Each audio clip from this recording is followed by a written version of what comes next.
Oke, saat ini saya sedang berada di Medan bersama dengan Ate dan juga Dwik, dua opener saya untuk Band Medan. Di belakang kamera adalah anak-anak stand up Indo Medan. Konon akan ada ristek. Ristek Katanya. Ketua stand up Medan. Emang iya? Nggak ada ketuanya? Oh, nggak ada ketua di sini. Presiden. Gak ada juga. Apa ini jadi komunitas? Saya paling senior aja. Masih begitu. Ternyata kosong kekuasaannya. Diadulah siapa yang paling lucu jadi ketua, udah gitu aja. Nggak mau? Nggak mau katanya.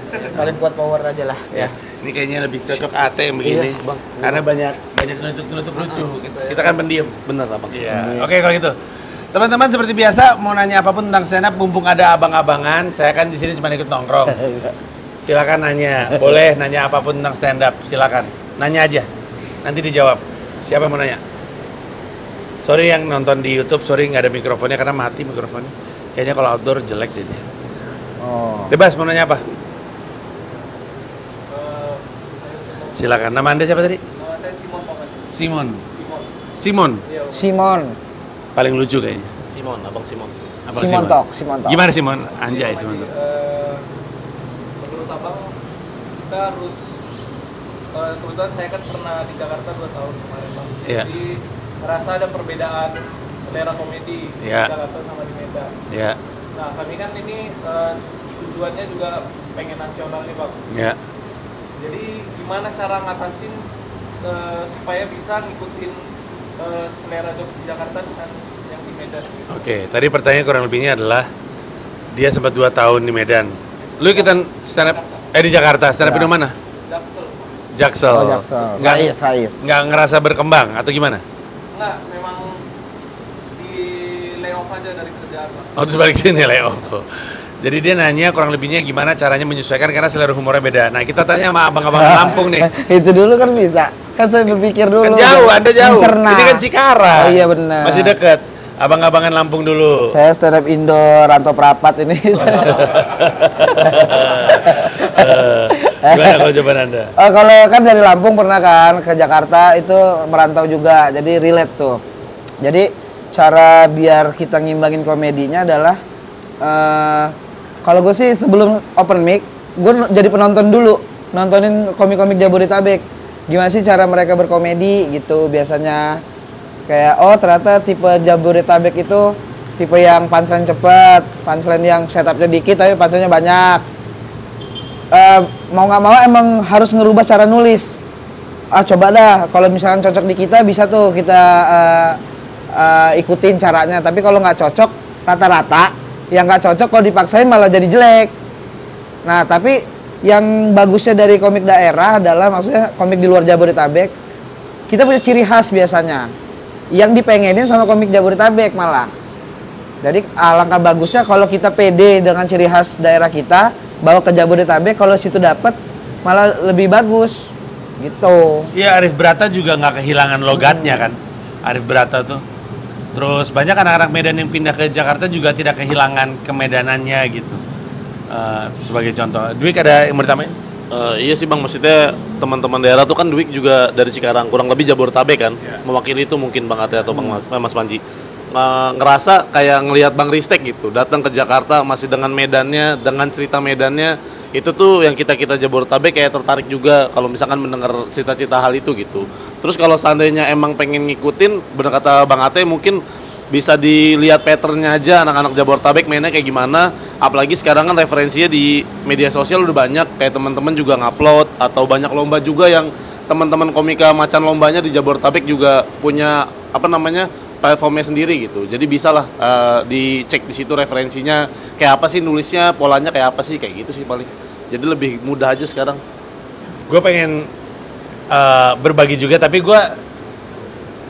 karena gue pindah ke New York ya, jadi mungkin ini kayaknya tapi denger baik-baik. Ini ada miripnya.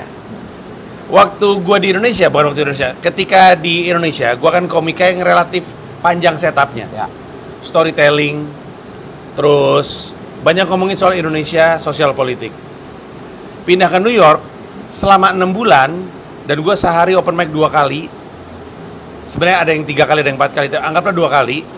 seminggu 5 hari open mic berarti 10, sebulan berarti 40, 6 bulan berarti 240 kali open mic.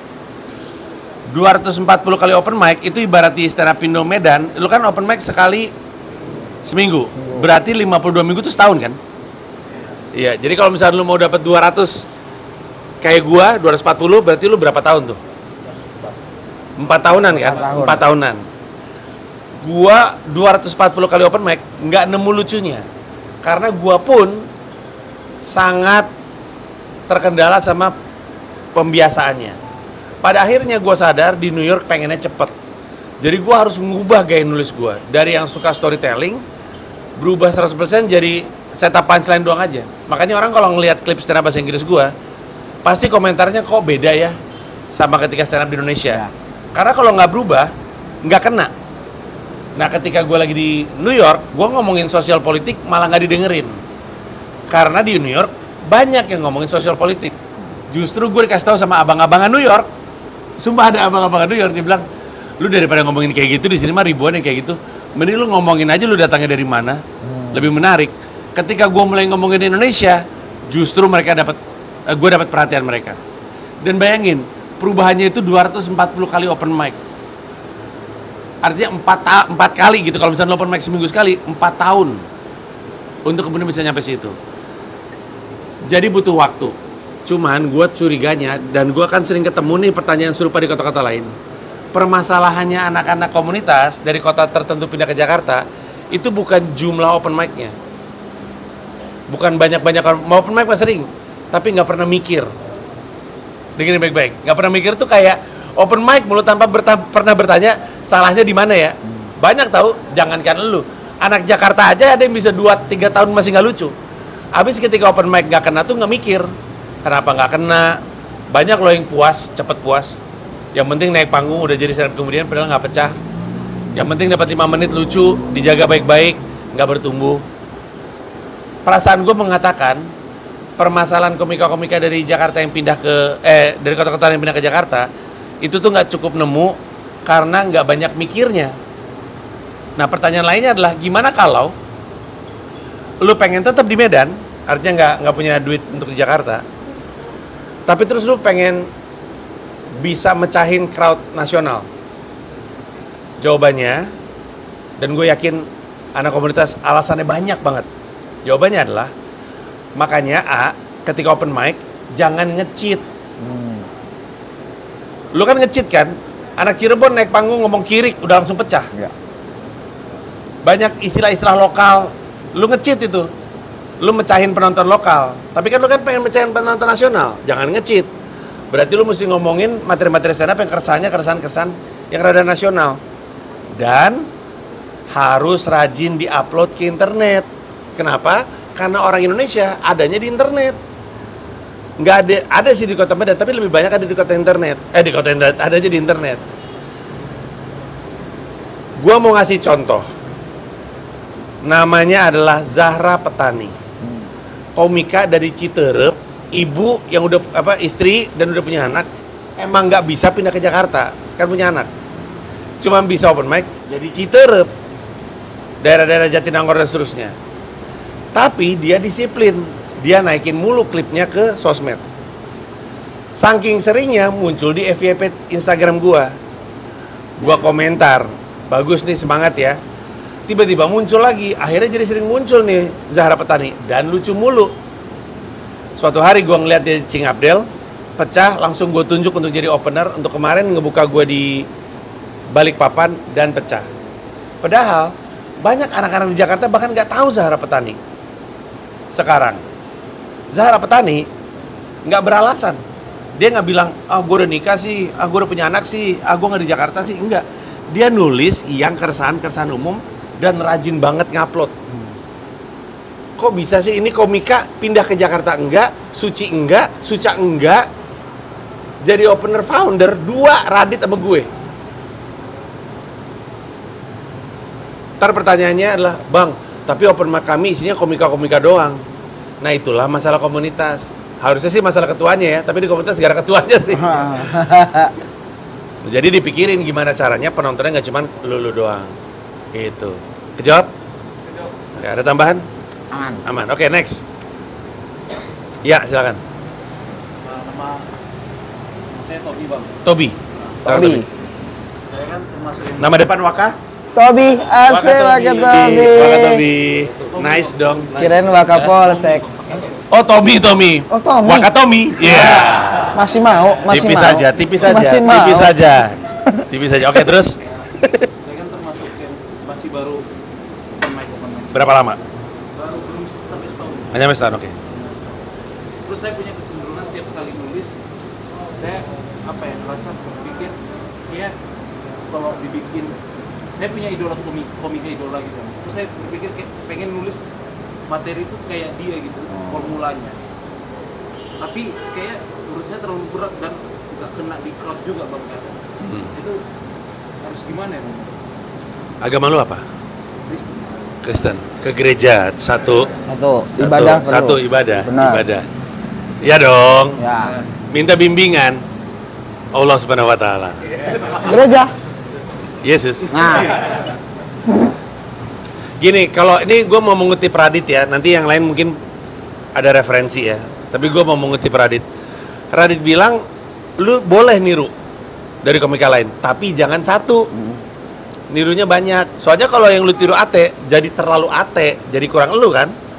Jadi misalnya lu lihat, oh gue delivery suka ate, penulisan atau analogi Adriano Kalbi gitu misalnya. Terus udah gitu stage presence senengnya Cing Abdel gitu misalnya, yang tangannya di kantong terus pakai stand mic.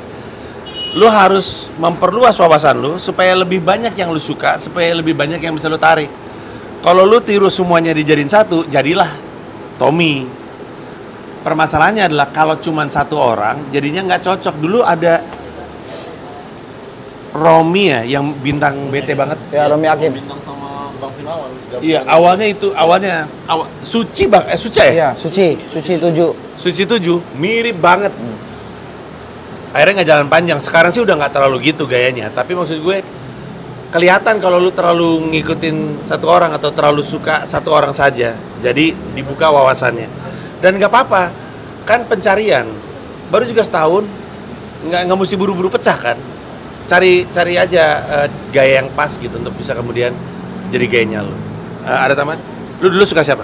Dulu Bang Primawan sempat ngikutin. Ternyata nggak bisa main kayak Bang Primawan, susah. Terus berubahnya gimana? Akhirnya nonton, iya bener kata Bang Panji tadi, nonton yang lain aja. Sampai akhirnya dari yang lain dicoba semuanya, menemukan Dwik yang oh ternyata gue nyamannya di sini gitu. Nemunya gimana? Nyari dulu dia. Di sini gue nyamannya gitu. Lu siapa dulu Asik. sukanya? Bang Uus kalau gua. Uus lu? Yang receh-receh gitu. Tapi Iya. sampai sekarang gua kalau nulis jokes emang suka yang receh-receh, Bang. Dan mungkin kalau gua dari bukan gayanya Bang Uus, cuman cara nulis jokesnya doang. Menyampaikannya emang beda. Emang semua orang itu mungkin punya cara berpikir yang sama, cuman cara delivery-nya yang paling beda gitu. Itu doang sih. Kalau mau niru itu nggak full gua. Jadi gabungan Bang Uus, kalau ekotnya Bang G gitu-gitu. Oke. Kalau nasibnya Buhun Warwer gitu. Biar ada 3 Bang. Bagus, keren. Udah 2 kan? Yang terakhir patah. Iya. Kak, gua kan selalu bilang kayak gini. Banyak orang ketemu stand up sebelum ketemu dirinya sendiri. Kebayang nggak? Dia belum tahu dia siapa, sukanya apa, pengennya kayak gimana. Keburu ketemu stand up. Jadilah stand up-nya kayak abang-abangan. Kan stand up kan ekspresi diri. Kalau nggak tahu dirinya seperti apa kan ekspresi apaan nih gue gitu. Tapi pengen. Ya banyak orang kan, gue datang dari kuliah di seni rupa. Banyak orang ya gaya lukis pertamanya kayak gaya lukis idolanya. Karena ketemu disiplin ilmu lukis sebelum ketemu dirinya. Yang berarti ya udah, lu umur lu berapa? 28. Masih muda. Jalanin dulu aja. Walaupun mereka umurnya mirip tapi sukses sih. maksud gue jalanin dulu aja. Gitu ya, aman ya. Oke, yang lain silakan. Ya, silakan. Saya Alwi. Satpam bukan profesi lu. Kan. Tapi Badannya kalau kayak satpam. kalau dia pakai seragam satpam di BCA cocok kan? Cocok. Cocok. Pertanyaan lo apa? Ini bang, terkadang kan kalau misalnya kita prepare nih, lagi preparation buat nampil gitu bang. Iya. Kadang kan kita terlalu fokus terhadap diri kita sendiri gitu. Ya. Sebenarnya banyak masukan-masukan dari seminar itu nikmatin panggungnya, bonding ke penonton gitu. Ya. Kadang bagi kami yang komik-komik baru ini awalnya lebih ngeproteksi gimana diri kami aman gitu bang. tapi di mata penonton kami tuh kayak kurang menikmati gitu loh. Iya. Nah, dari saran dari para abang-abang sekalian, gimana cara kami sebagai seorang performance dapat blending ke penonton gitu. Oke. Penonton juga bisa menerima jokes-jokes yang kami tawarkan. Tadi namanya siapa? Diki Mangai? Alwi. Jauh. Alwi. Dua suku kata doang. Alwi. Alwi. Haji nggak depannya? Haji Alwi. Ahai. Boleh dong. Boleh. Dia nanya, dia kan kalau lagi persiapan mau naik atas panggung ataupun di atas panggung fokus sama diri sendiri aja, sama apalan dan segala macam, tapi katanya kurang menikmati, kurang koneksi. Jujur, kalau kata gua mah itu jam terbang doang. Lama-lama juga terbiasa. Kayak orang baru belajar nyetir, pasti nggak tahu pasti ya, tapi rata-rata kan bergumam. Kopling, gigi satu, pelan-pelan gas, gitu. Ada bergumamnya gitu. At least di kepala lu kayak gitu. Tapi kan lama-lama kan lu udah nggak mikir lagi. Lu nggak ngeja apa yang mesti lu lakukan. Dan itu datang dengan waktu. Lu stand up udah berapa lama? Mulai dari 2019. Ah, udah lama lagi tolol berarti dia. 6 tahun. Jamnya belum terbang-terbang itu. Tapi kan kehajar pandemi 2 Iya. tahun. Tapi poin gue adalah, dan gue juga nggak tahu lu serajin apa open mic, rajin nggak di open mic? Kalau join baru-baru aja bang, karena baru kebetulan dilangkat bang. Oh, kalau join baru aja. Ya udah berarti ada waktu lah yang harus lu laluin biar lu agak tenang. Ini bapaknya siapa kalau boleh tahu? Enggak, ini adeknya. Nah. Ah, ini baru nih ewean gua nih. Ada Ilham Abai. Ya jadi itu kayak gitu. Kayaknya kita semua kayak lu dulu gitu gak? Iyalah. Kaku juga kan? Kaku juga. Kaku juga, kayak orang ngapal di atas panggung. Iya kan? Diem di panggung kita jadinya. Iya, jadi santai aja. Kurang menikmati. Nanti lama-lama sampai di titik, gue nggak tahu kenapa yang selalu ditunjuk kayak gitu gue ya. Tapi anak-anak tuh selalu bilang, Mas Panji tuh nggak ada deg-degannya kalau mau stand up. Dan itu datang dengan waktu. Ada deg-degannya juga. Nanti juga suatu hari mereka juga nggak deg-degan. Bukan karena mereka sombong, tapi karena mereka lama-lama emang udah tahu bahwa gue punya pengalaman tinggi, gue percaya sama kemampuan gue. Kalaupun ada apa-apa di atas panggung, gue bisa atasi. Lama-lama tenang juga. Gitu. Agama lu apa? Islam. Itulah. Itu. Percaya pada Allah kan? Iya benar. Sehingga apapun masalah dalam hidupmu, kita yakin di Al-Quran dikatakan tidak mungkin kita diberikan masalah lebih dari yang mampu kita kuasai. Begitulah stand up. Anjay. Dimarahin Ustadz Wimar nanti. Poin-poin. Ada tambahan? Sudah itu aja bagus. Ada tambahan? Cukup. Next, siapa lagi? Katanya dari Stek Bay. Tadi katanya udah di jalan bang. Mbak Ciwai kali ya, Ciwai sini. Stek bebas dulu, Ristek sek bebas. Iya. Ristek sek bebas. Ristek sek bebas. Oke, siapa lagi bertanya? Bebas. Ari Lasso muda? Enggak. Ada Ari Lasso muda. Ari Lasso muda. Zaman lagu Jika. Ari Lasso muda. Zaman lagu Jika. Jika teringat tentang dikau.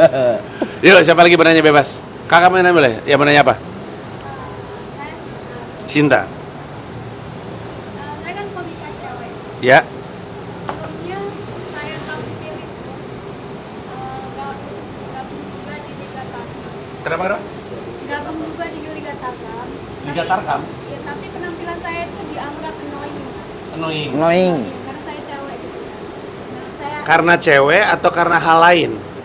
Karena banyak bawaan saya. pembawaan di atas panggungnya annoying. Oke, Ya, terus? terus saya improve, saya perbaiki. Ya. Terus akhir-akhir ini jok-jok yang saya bawa tuh pecah.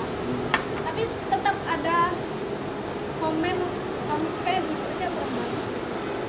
Ini saya ngikutin selera penonton atau pembawaan saya sendiri? Oke. Kenapa? Mau nyoba jelasin. Mau nyoba jelasin? Mansplaining Anda. Mansplaining. Ini ada masalah nih antara dua ini, ada masalah. Mansplaining. Oh, pacarnya. Pacarnya. Jadi Sinta sama Yong ini kalian pacaran. Sinta Yong asik. Cinta sama Yong. Apa? Mansplainingnya apa? Bukan, maksudnya Liga Tarkam itu ini bang kompetisi. Oh iya. Internal. Jadi mungkin annoyingnya karena dia di awal-awal ngebahas blue, jadi para penonton ngilu. Oh, blue. Kaget. Iya. Oke, tapi masih relevan sama dia. Dia kan nanya, mau ngikutin penonton apa kemauan diri sendiri gitu kurang lebihnya ya. Tadi namanya siapa? Yong. Yong. Ya, Sinta Yong. Ah, Jadi Jadi Sinta, gue recap dikit ya karena Sinta nggak pakai mikrofon. Intinya adalah dia waktu itu ikut Liga Tarkam, katanya annoying, kalau digali karena katanya ngeblu. Bagaimanapun dia nanya, dia udah perbaikin tapi masih ada annoyingnya. Dia nanya, gue ngikut maunya orang atau kemauan diri sendiri. Sinta juga udah berapa lama stand up? Baru, oke. Ada prinsip Sinta, ini dipegang juga sama teman-teman ya, karena banyak yang suka ngadi-ngadi nih anak-anak stand up. Pakai bahasa Inggris, tapi nanti gue bantu artiin. First, you play by the rule, and then you play with your heart. Pertama, ikut dulu aturannya, baru bisa bermain sesuka hati. Gue dapet ini dari ADMS. ADMS bilang, semua orang ketika belajar piano, pertama lu ngikut aja, emang harusnya seperti apa, yang bagus dasarnya seperti apa, lagu-lagu yang populer kayak gimana yang disukai sama masyarakat. Ketika lu udah bagus, udah punya reputasi, emang udah jago, lu main kayak gimana pun dan mereka akan ngikutin. Artinya, untuk sekarang, kita kan naik ke atas panggung kan bukan untuk diri kita sendiri, Sinta. Kita naik ke atas panggung untuk yang nonton. Jadi memang utamanya menangin penonton. Tidak ada orang yang berhak untuk bilang kita lucu atau enggak, selain penonton. Nah, tentu, bisa jadi ada pasar-pasar tersendiri. Ada pasar yang sukanya blues, ada yang sukanya clean. Itulah bijak-bijaknya kita. Kalau kita manggung di depan umum, sebisa mungkin yang bisa diterima sama umum. Contoh, gue pernah waktu itu bikin audisi opener lokal untuk spesial gue yang judulnya Juru Bicara, kalau gue nggak salah. Gue bikin di Food Court Kokas. Gue bilang, nggak ada aturan sih sebenarnya, tapi ingat aja, lu akan manggung di Food Court. Atas nama gue, nih audisi opener lokal. Di Food Court tuh di tengah-tengah Food Court nih. Di Food Court, ada yang ngomong kontol, ada yang ngomong tai, orang lagi makan, Sinta. Nggak kena dong.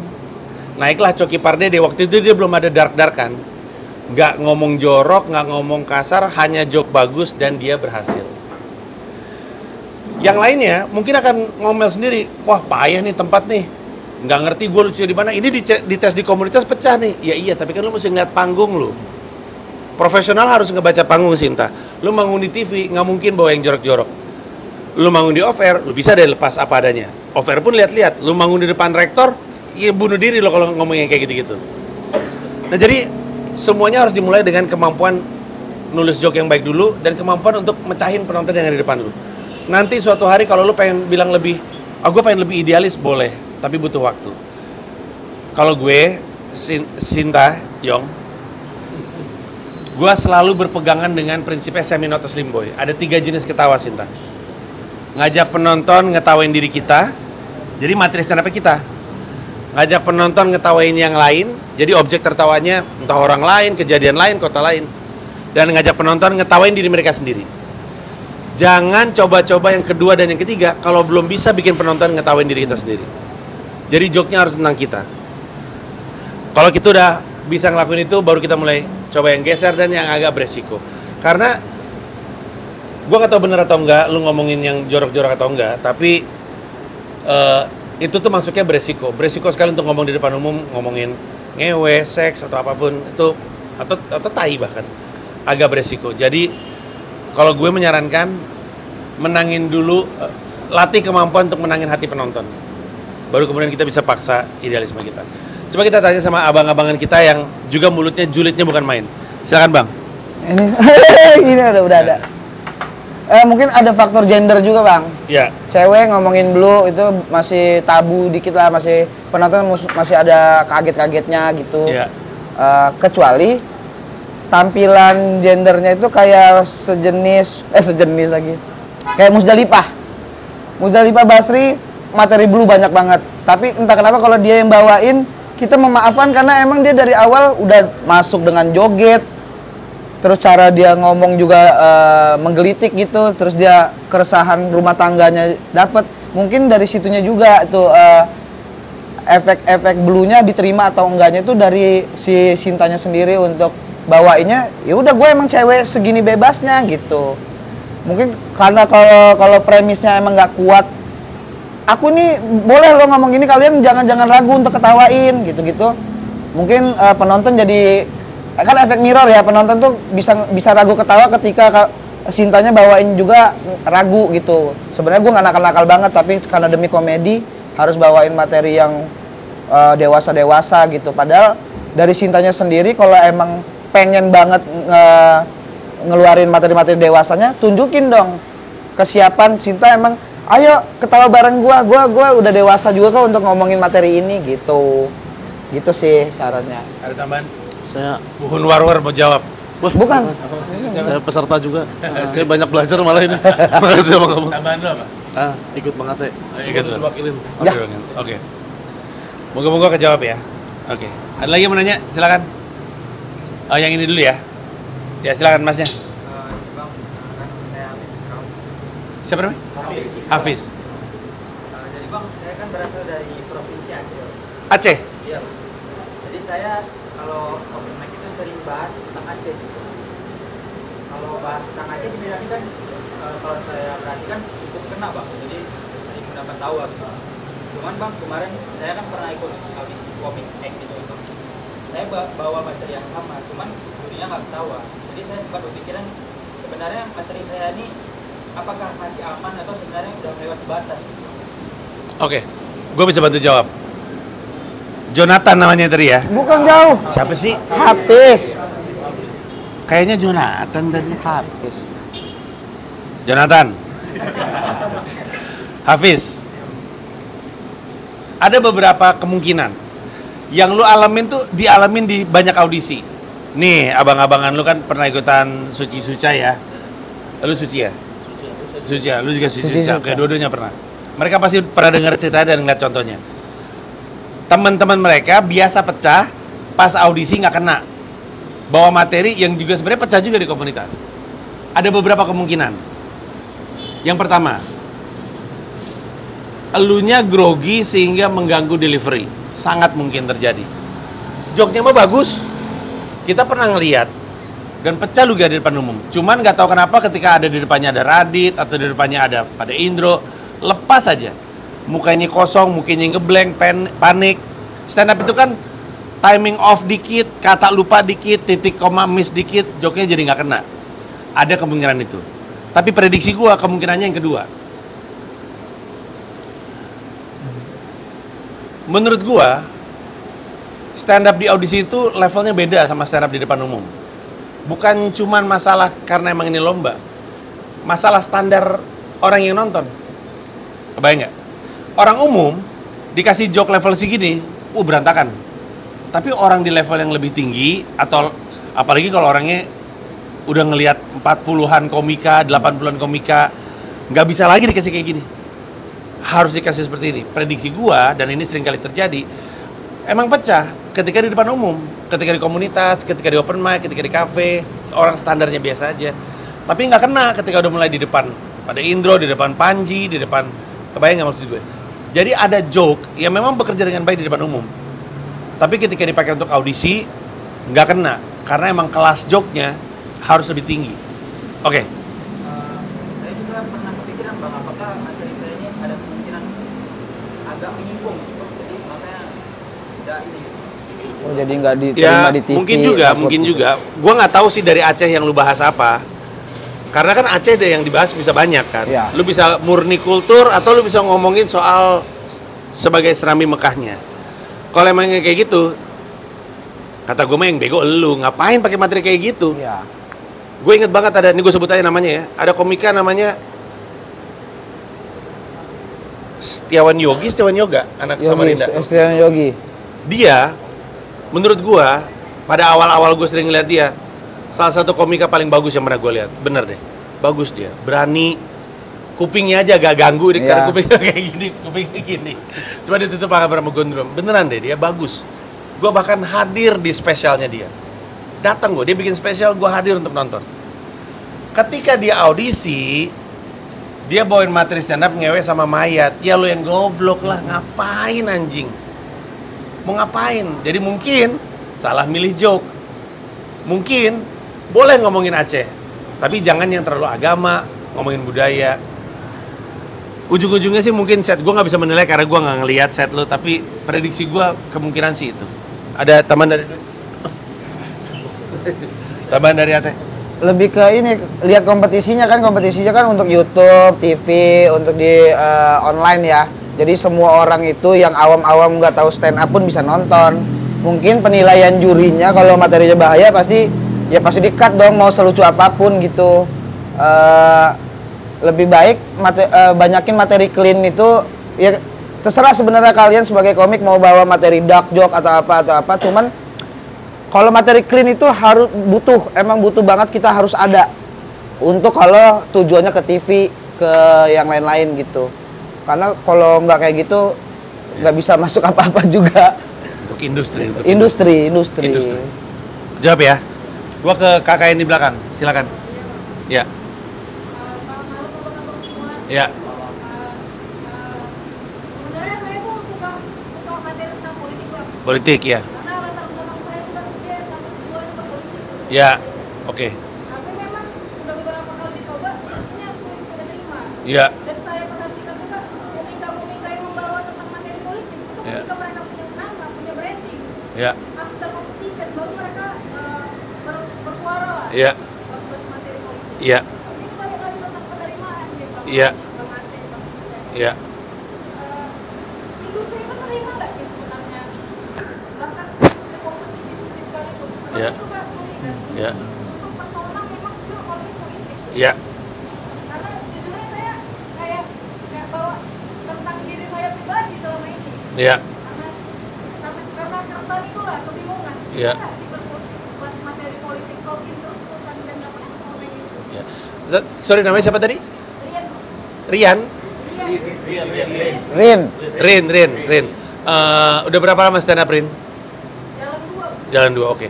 Jadi tadi Rin, ada komika perempuan bilang dia senangnya ngomongin politik karena S1, S2-nya politik. Ya. Tapi dia ngerasa nggak gitu kena. Dia memprediksi harus punya nama dulu untuk bisa sah ngomongin politik. Oke. Kalau menurut gua, Rin, enggak. Lucu ya lucu aja. Gue curiga, Rin, emang joke-nya nggak kuat. Tapi lu nyalahin temanya. Di tempat-tempat lain juga seperti itu. Gue bahkan ingat di salah satu komunitas, ada komika yang bilang, oh gue ingat komunitasnya tapi nggak bisa gue sebut karena orangnya rajin nonton ini nih. Gue ingat dia bilang, bang saya nggak punya tempat di kota ini untuk ngomongin politik. Karena orang nggak biasa dengerin yang tajam-tajam. Belakangan teman-teman komunitasnya bilang, bang itu emang belum lucu aja. Dan kadang situasinya beda-beda tuh, Rin. Bang kayaknya setiap kali gue ngomongin soal daerah gue, orang nggak bisa terima ya karena di Jakarta nggak mau dengerin masalah Cibinong gitu misalnya. Beda-beda. Tapi sebenarnya nggak lucu aja. Kalau lucu pasti kena. Gue kasih contoh. Aji Pratama tuh bukan siapa-siapa waktu pertama kali viral. Aji Pratama bukan cuman anak kurus aja ikutan lomba DPR. Tapi lucu. Untuk banyak orang di Indonesia, siapa yang komika yang bapaknya polisi? Fahri ya? Fahri Purnomo. Untuk banyak orang di Indonesia, Fahri Purnomo itu bukan siapa-siapa. Kita tahu. Tapi Indonesia nggak kenal. Dia ngomongin polisi, pecah. Kenapa? Karena emang joknya bagus. Padahal bukan siapa-siapa. Lucu, ya lucu aja. Mau itu perempuan, mau itu ngomongin politik, kalau lucu, pasti akan gerak. Gue khawatirnya yang lu salahin temanya, padahal penulisannya belum oke. Makanya tadi gue nyaranin sama semuanya. Sebelum lu punya kemampuan untuk bikin orang ketawa dengan menggunakan lu sebagai materi, nggak usah ngide dulu untuk ngomongin yang lain-lain. Karena susah, beneran dah. Gue ngajar kan. Gue punya sekolah. Susah. Yang lebih gampang, walaupun masih susah, adalah bikin orang ketawa dengan diri kita sendiri sebagai materi. Disiplin dulu di situ, baru keluar. Kalau belum bisa, itu kayak jalan aja masih oglek, mau lomba lari gitu gimana sih? Gitu maksud gue. Nah jadi gue nggak nonton set lo, jadi gue nggak tahu. Bisa jadi joke-nya bagus, tapi ini sering terjadi di materi politik dan kadang-kadang komika-komika senior agak terseok sama ini juga. Premisnya oke, joke-nya oke sebenarnya, tapi yang nonton bisa ngerasain ini orang masih marah. Ini orang masih marah sama situasinya, sehingga belum ketemu lucunya. Kan kenapa tragedi plus waktu sama dengan komedi? Waktu itu adalah satuan untuk kita berdamai dulu. Kalau belum berdamai sama situasinya, jadinya marah-marah di panggung. Senior, gue pernah ditelepon sama orang, dia sebut nama komika senior, dia ini bete gara-gara ini orang marah-marah dulu di Jepang bahkan. Di Jepang kita waktu itu ketemu sama ibu-ibu yang bilang saya tadinya antipati sama stand up. Dia atas kebudayaan apa pendidikan gitulah. Tadinya dia ngomong ngasih izin untuk gua manggung di Jepang karena waktu dia masih di Indonesia, masih di kementerian kalau nggak salah, dia hire komedian marah-marah doang di atas panggung. Senior kayak gitu. Jadi kalau politik ada banyak aspek, tapi prediksi gua sih joke-nya kurang solid aja. Ada teman? Ada teman? Kan lu politik banget. Politik banget, Bik. Lah mie ayam lo kan politik banget itu. Rasa doang itu. Aman ya. Yang lain saya akan menanya. Ya, silakan. Ya. Nama saya Rido. Brado bukan? Rido Brado. Anjay. Terus. Jadi saya kan udah stand up selama 1 tahun. 1 tahun. Dan problem saya untuk belajar stand up ini terlalu cepat mencari lucunya, Bang. Dan saya sadar sebenarnya itu memang salah, dan senior pun udah sering ketika kali open mic, habis open mic dibilangin juga jangan terlalu cepat nyari lucunya. Nah, saya mau nanya, menurut Abang, solusi saran yang paling mudah itu untuk kami komika yang sering kali nyari lucunya itu gimana? Gue sejujurnya agak bingung dengan definisi terlalu cepat nyari lucunya. Lu ngerti nggak maksudnya? Biasanya apa? Trying to be funny ya? Trying to be funny. Mungkin ini kali Pak. Kayak nulis premisnya, terus dari premis ini gimana ya caranya untuk lucu, akhirnya ditaruhin lah teknik-teknik gitu, sampai dipaksa banget ini lucu gitu nggak? Jadi sebelum buat premis sama setupnya, saya udah nyari Kayak pantun di awal gitu ya, misalnya gitu-gitu. Sebenarnya ya kalau ngomongin teori yang diajarkan di sekolah, pecahkan, salah satu alasan kenapa premisnya mesti jelas dulu, supaya lu tuh jelas juga sikap lu. Salah satu yang sering dilupain ya sama komika itu, dia nggak jelas sikapnya terhadap apa yang dia bahas. Sikap tuh krusial banget. Nggak suka, bingung, marah, karena nanti makin lama lu stand up, makin lama lu ngeliat, lu makin merasa kebenaran ini. Orang lebih mudah nangkep energi dari yang manggung daripada apa yang kata-katanya gitu. Dia mungkin lupa persisnya nih orang ngomong apa, tapi dia ngerti kurang lebih konteksnya apa gitu. Kayak apa ya? Kayak gua nggak kepikiran sama komika di atas kepala gua, tapi kalau lu punya sikap yang kuat, itu modal banget. Nah, makanya kan kita mesti tanya dulu premisnya apa nih? Kenapa lu mau ngomongin ini? Sikap lu terhadap joke ini siapa? Abis itu lu jangan lupa nanya sama diri lu sendiri, sebenarnya target joke-nya apa? Karena mesti jelas juga, namanya juga sniper kan, mesti spesifik gitu. Karena nanti orang bingung. Premisnya jelas, sehingga sikap kita jelas, sehingga kita tahu targetnya mana, baru kita mulai masuk ke setup. Setup kan cuman pengalih perhatian menuju punchline yang udah lu siapin. Kalau udah kuat itu baru memang ideal ke sana. Mungkin takutnya anak-anak yang dimaksud dengan terlalu cepat nyari lucunya itu adalah lu belum menjawab semua itu. Lu nggak tahu kenapa lu pengen ngebahas ini, lu nggak tahu kenapa apa sikap lu. Tapi nanti suatu hari lu bisa loh berangkat dari punchline. Bisa kalau secara skill udah oke gitu.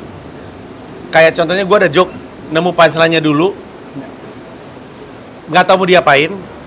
Tapi itu pengalaman hidup membawa gue ke sana. Gue ada joke, bukan punchline ya, analogi lah. Analogi kan kalau kita di supermarket dolong troli, kan ada tuh yang ke kiri mulu gitu, di bawah lurus ke kiri mulu, anjing di bawah lurus. Gue bilang ini pasti jadi sesuatu yang lucu gitu. Nggak tahu mau dibawa kemana. Sampai suatu hari gue nemu premis soal diajak hijrah.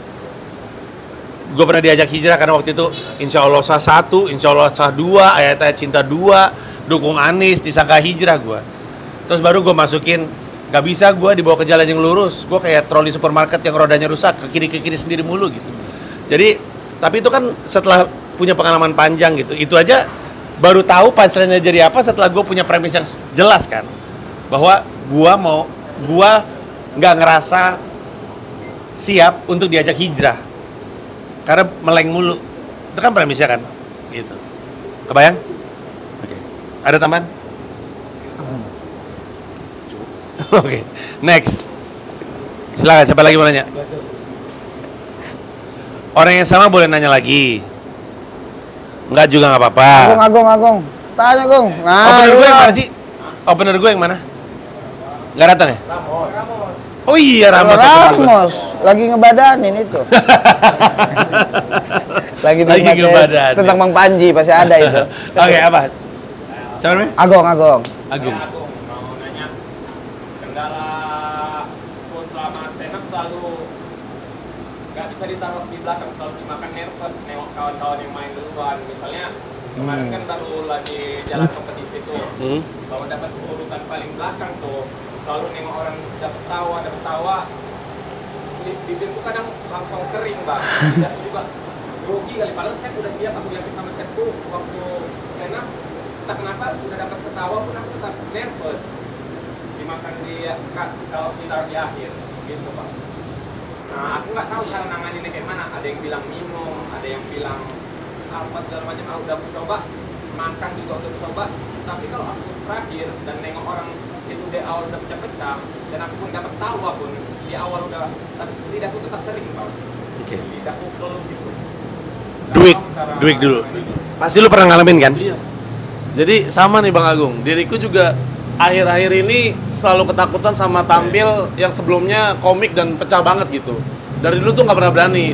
Apa namanya, nanggulanginya tuh dengan cara dengerin lagu, ngindarin nonton mereka gitu. Pokoknya gimana caranya jangan ada informasi stand up mereka masuk ke kupingku gitu. Sampai akhirnya belum lama ini latihan stand up fest kan banyak komik-komik gede pada latihan juga kan di komunitas. Aku tuh sempet tuh ditaruh di open mic yang terakhir setelah abang-abangan pada tampil gitu.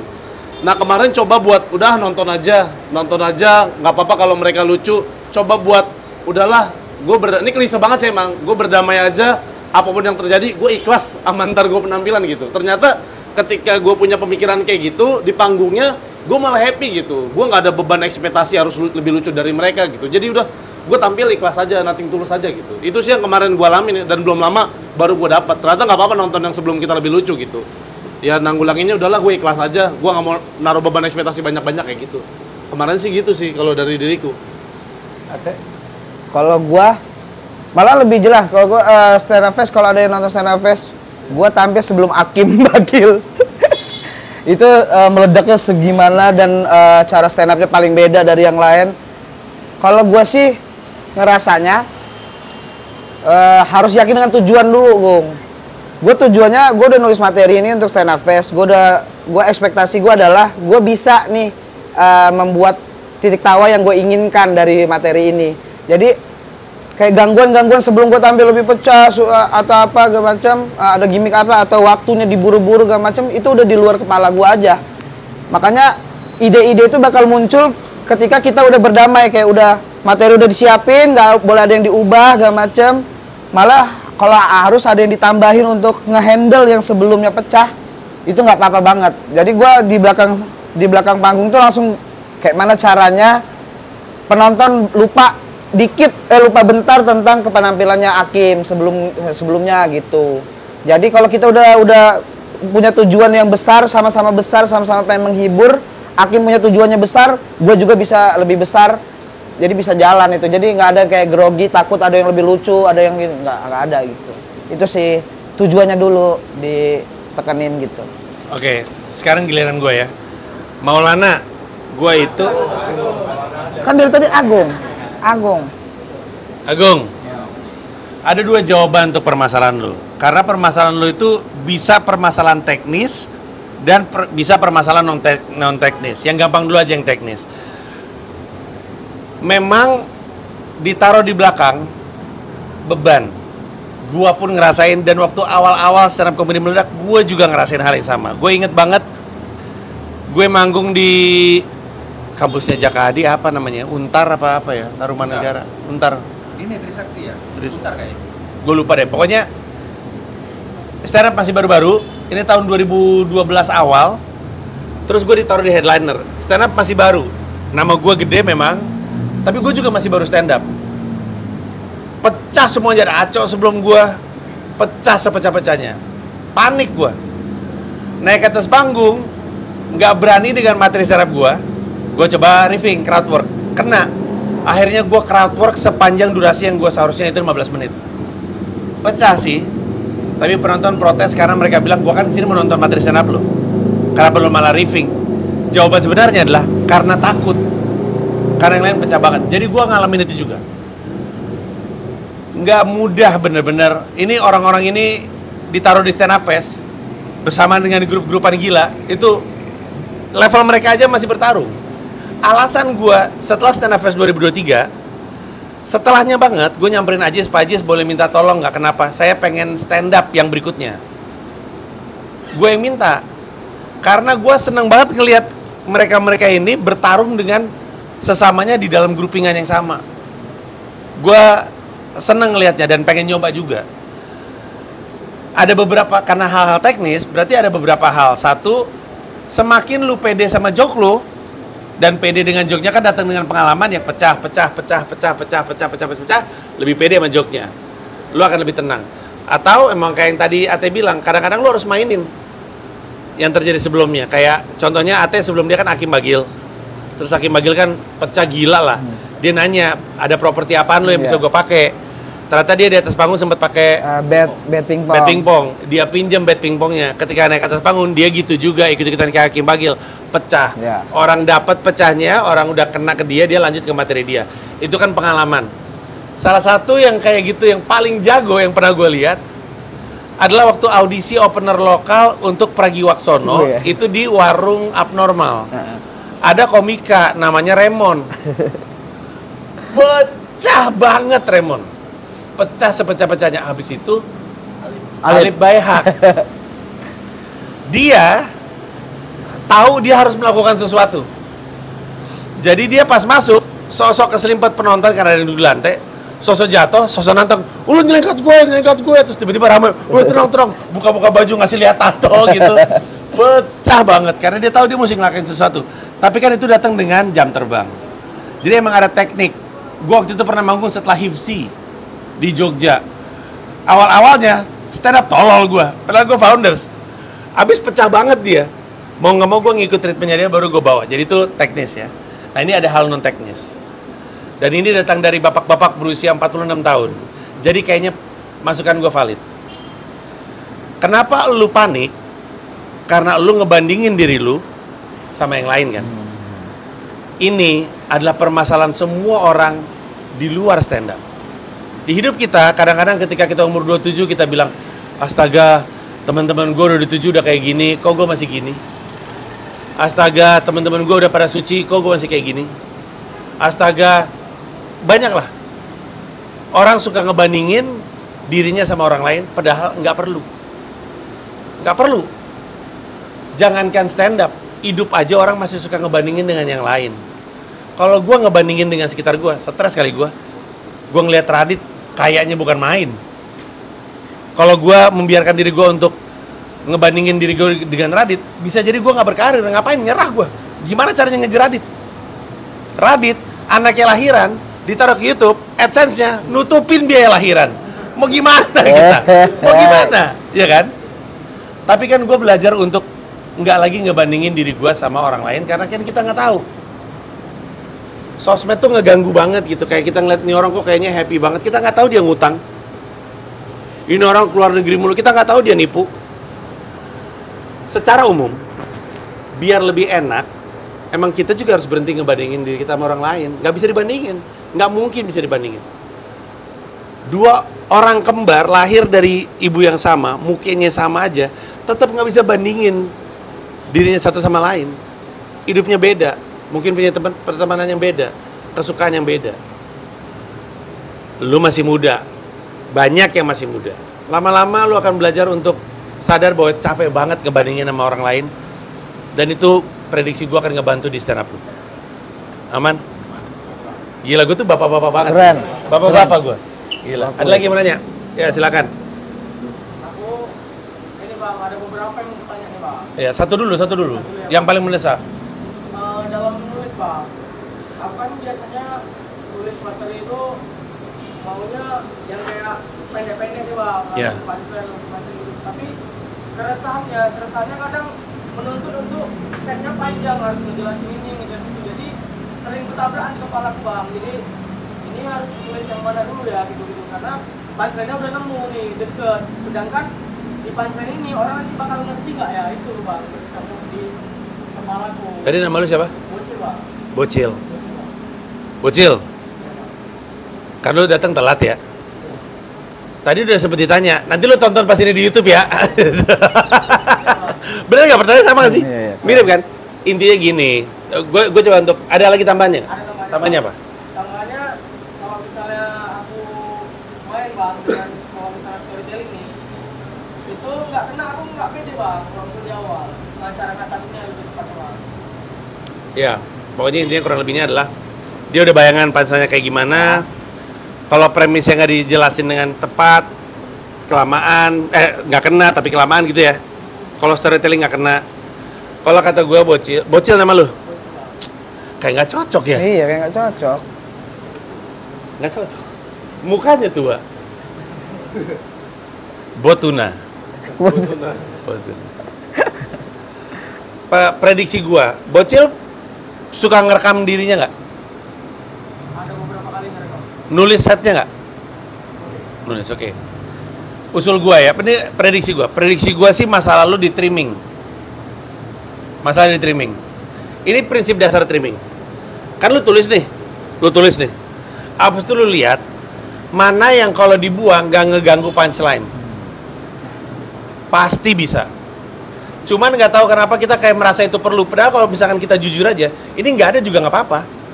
Misalnya joke-nya adalah apa ya? Gue ngambil contoh joke apa ya? Gini deh, misalkan gue ada joke ini. Premisnya adalah gue tuh masalah gue dengan poligami tuh nggak kayak masalah orang lain. Orang lain kan bermasalah sama poligami karena wah gila istrinya 2 gitu-gitu, istrinya 3 gitu kan. Gue nggak punya masalah sama itu. Masalah gue sama poligami itu beda. Itu premis dasarnya. Masalah gue tuh lebih kepada ini kalau bininya 4 orang tuanya banyak banget dah gitu. Ya, Kebayang nggak? Itu premis dasarnya. Menurut gue lebih bermasalah. Nah jokesnya adalah anak gue 2, istri gue 1, gue nggak poligami, tapi bukan karena nggak pengen punya banyak istri, nggak pengen punya banyak mertua. Itu pasannya kan. Gue nggak mau poligami, bukan karena nggak pengen punya banyak istri, nggak pengen punya banyak mertua. Dulu joknya kayak gini, gue nggak poligami, bukan karena nggak pengen punya banyak istri, mau punya banyak istri, enak malah tiap hari ganti-ganti, nggak mau punya mertua. Tapi kan kalau itu diganti, itu dicopot, kan nggak ganggu punchline sama sekali, kan udah keluar. Kita pikir itu perlu, tapi kalau kita jujur itu nggak perlu sebenarnya, malah manjang-manjangin menuju punchline. Nah prediksi gua masa lalu itu trimming, emang kurang disiplin aja. Mungkin kadang-kadang mesti dibantu sama orang lain lah, untuk ngelihat ini kan sebenarnya nggak perlu juga. Kadang-kadang kita nggak punya kemampuan untuk mendebat otak kita sendiri, memang butuh orang lain. Tapi rasa-rasanya sih prediksi gua permasalahan dulu di trimming. Ada tambahan? Kalau aku gini abang, aku tuh biasanya materi yang aku tulis itu udah aku open mic-in aja dulu. Nah apapun nanti, kayak misalkan nanti hasilnya lucu, nah yang lucu tuh baru aku ambil lagi, bawa pulang, aku trimming coba. Nah minggu depannya aku balik lagi, aku coba dengan versi yang udah aku trimming. Masih sama nggak gitu? Kalau masih sama ya udah berarti trimminganku berhasil gitu. Nah dulu aku belajar dari situ untuk nge-trimming materi. Jadi mungkin itu jawaban kali. Ya gua baru inget, gua kan nyiapin set stand up fest gua kan selama mensrea. Itu setnya tadi awalnya 15 menit, di saat dikasih waktunya cuma 8-10 menit. Berkurang terus aja gua trimming sampai akhirnya pas stand up fest nggak nyampe 10 menit. Gua pun ngelakuin itu gitu. Lu? Sorry. Setuju bang. Udah itu. Aman. Oke, ada lagi. Kita kayaknya masih punya orang lain dulu ya. Kita masih punya satu pertanyaan lagi. Kalau misalkan yang lain nggak nanya, Bocil mau nanya lagi. Ada? Ya silakan. Ari Lasso. Awal-awal. Jika teringat tentang Dika. Silakan. Nungguin dia. Lama banget dah. Michael.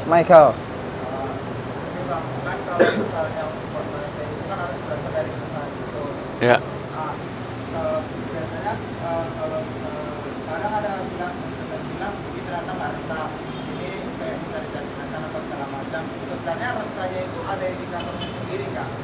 dikatakan ini resah ini nggak resah atau enggak kayak gitu Bang?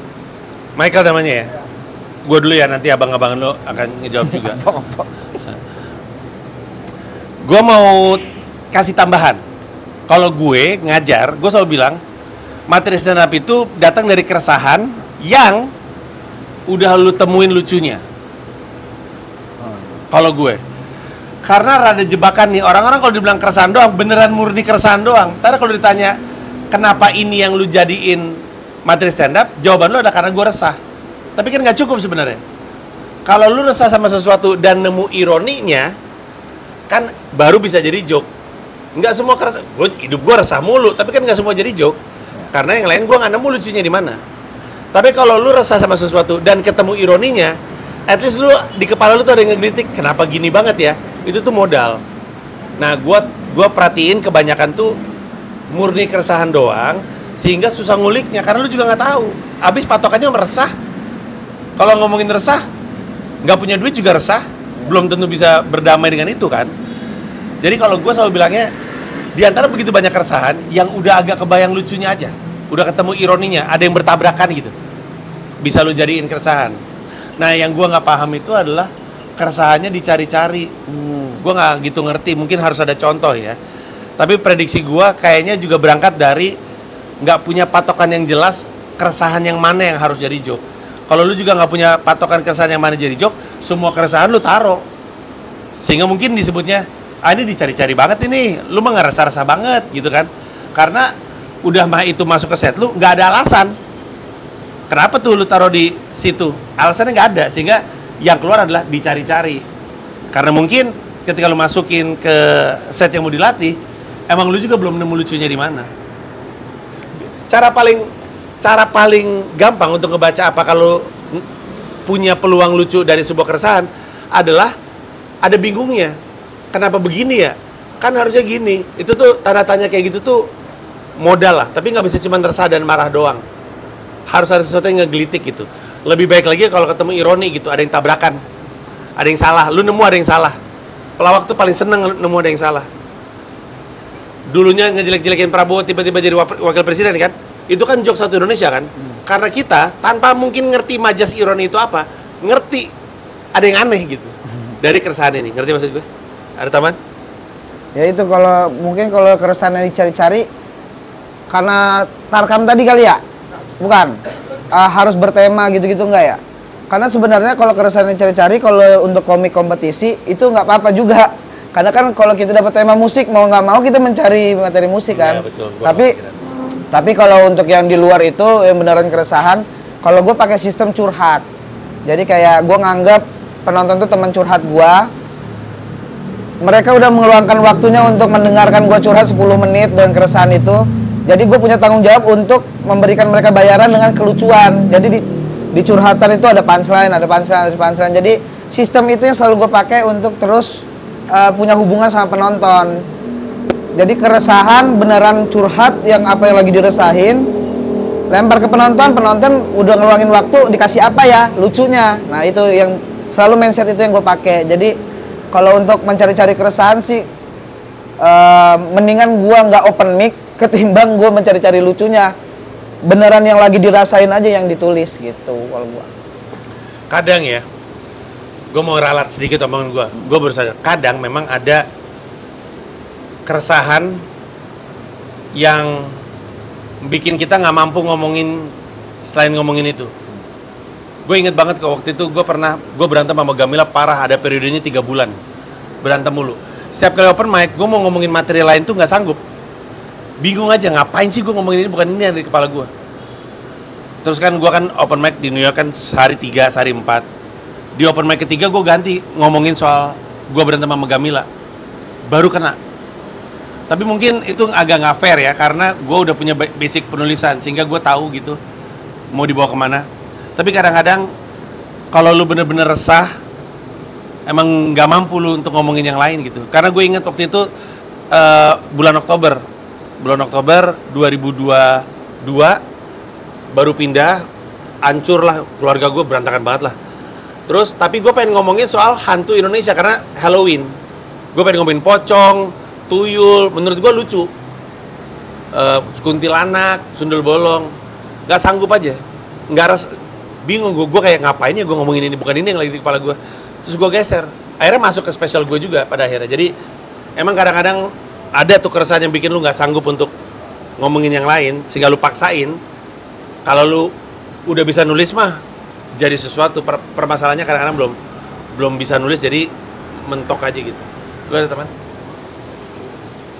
Guys, kita udah sejam nih, mohon maaf. Karena besok gue pengen tidurnya cukup, karena besok mau lari nemenin abang-abangan. Lari.